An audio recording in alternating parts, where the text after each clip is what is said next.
first question today comes from Not Ghost on Tumblr, and she asked, what's the best song to do it to? Yep, I'm gonna answer this one, but let me first say that I don't think there's really a definitive answer to this. Some people like that mood to be set by bands like Nine Inch Nails, while others prefer the sounds of artists like Johnny Hartman, or so I've been told. And at the same time, the average pop song runs about 3.5 minutes. So I'm gonna hope that you're actually asking for a series of songs as opposed to just a single track. In general though, I don't think you can go wrong with Erykah Badu's Baduizm record. There's a deep groove and flow to this album that is very tough to top, and the overall volume and mood stay consistent throughout the entire record, so you don't have to worry about it throwing off your rhythm, so to speak. Another album you might want to try spinning is Tom Waits' Closing Time record, as it's rather unique within his larger recorded catalog. These are mostly songs of love and longing, and the orchestrations are wonderfully beautiful. Trust me on this one, it's fantastic. And finally, if you are in fact looking for just one song to set that special moment, I can't think of any other in history that's better than Portishead's classic, Glory Box. For my money, this is as sensual and smooth a song as you'll ever find, as the almost hypnotic music and the blissfully beautiful vocals of Beth Gibbons are as good as it gets. Also, this song actually clocks in at just over 5 minutes, so,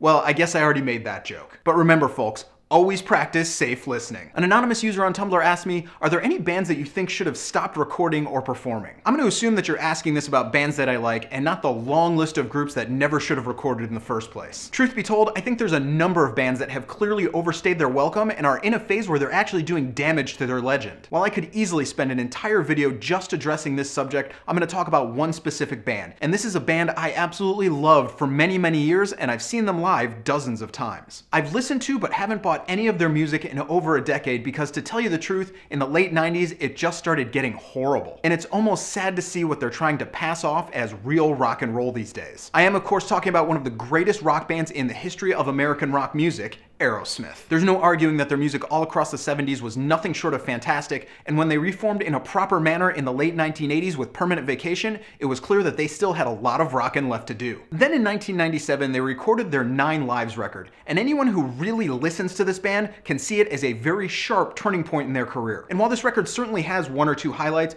I remember listening to it and saying, wow, this band is pretty much over. Sadly, I was right, as the 2 releases they've put out since are very, very disappointing, and I'm very apprehensive to hear what they're going to try and pass off as real rock next month. And as much as it hurts me to say this, I still firmly believe that their 2001 Super Bowl halftime performance stands as one of the most embarrassing and awkward moments in all of music history. The fact of the matter is, no band should or can play forever, and in my opinion, Aerosmith's shelf life expired about 20 years ago. Finally, Ian emailed me to ask about my take on bands and musicians that spend most of their career working within a single storyline or at least across a number of albums. What I'm talking about here is a band like Coheed and Cambria, who across their first 2 records have a very firm storyline running throughout. First off, I think this is about as difficult a task as you can find in music, as sustaining such a storyline can be very taxing on the creative process. As much as you might think it's a little easier because it focuses you around a certain topic, it becomes creatively limiting for the exact same reason. That being said, I do dig bands that manage to pull this off across multiple records because I think it gives a very interesting and inviting feel to their albums. I like having to really seek out those connections, and bands like Phish and Rush and of course David Bowie have done this brilliantly throughout their careers. In the end though, the more a band is able to create within their songs, the more it's going to be enjoyed by the fans. So I am all in favor of lengthy and complex storylines throughout music. So those are my questions for this time. If you've got music related questions, go ahead and shoot them to me at thedailyguru@gmail.com. You can follow me on Twitter, Facebook, and Tumblr right here, and I'll see you guys again tomorrow.